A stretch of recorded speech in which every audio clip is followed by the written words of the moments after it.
आधी रात का आखिरी मैसेज। जब सांसें थम गईं। दिल्ली की ठिठुरती काली रात थी। घड़ी में 2:30 बज रहे थे और बाहर सन्नाटा छाया हुआ था, इतना घना कि अपनी सांसों की आवाज भी कानों में गूंज रही थी। राघव, एक युवा वेब डिजाइनर, अपने लैपटॉप की नीली रोशनी में खोया हुआ था। वह अपनी नई वेबसाइट पर काम कर रहा था और समय का उसे कोई होश नहीं था। अचानक उसके फोन की स्क्रीन जगमगाई। एक व्हाट्सएप नोटिफिकेशन था, एक अनजाने नंबर से। राघव ने पहले तो सोचा कि कोई स्पैम होगा या किसी अनचाहे ग्रुप का मैसेज, पर फिर उत्सुकतावश उसने चैट खोली। मैसेज में सिर्फ एक लाइन लिखी थी, मैं तुम्हें देख रहा हूं। राघव को हल्की हंसी आई। उसे लगा कोई दोस्त मजाक कर रहा होगा। उसने नंबर चेक किया, एक भारतीय नंबर ही था।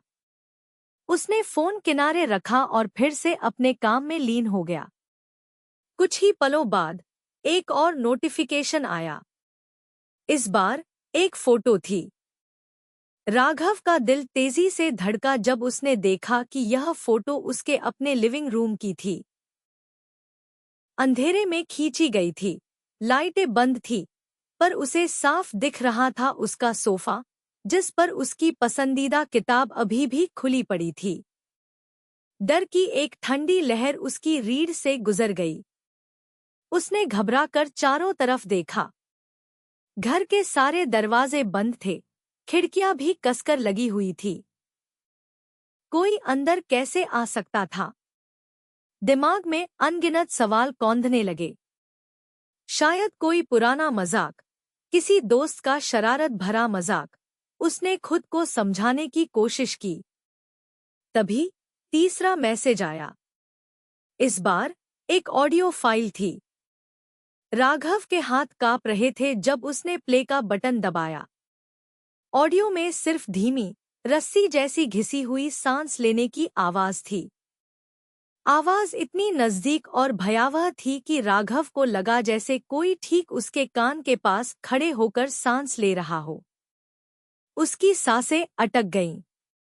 उसने हिम्मत करके धीरे से पलट कर देखा।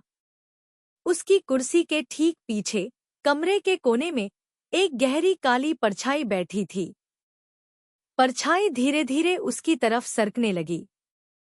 राघव की हिम्मत टूट गई।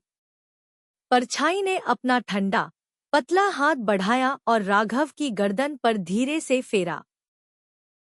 राघव की चीख उसके गले में ही फंस कर रह गई, आवाज निकल ही नहीं पाई। उसी पल उसकी लैपटॉप स्क्रीन पर एक नया मैसेज चमका, अब मैं तुम्हें छू भी रहा हूं। अगली सुबह जब सूरज की किरणें खिड़की से अंदर आईं, तो राघव अपने लैपटॉप के सामने बेजान पड़ा मिला। उसके फोन में व्हाट्सएप खुला था और आखिरी चैट में सिर्फ एक सफेद ब्लैंक फोटो थी।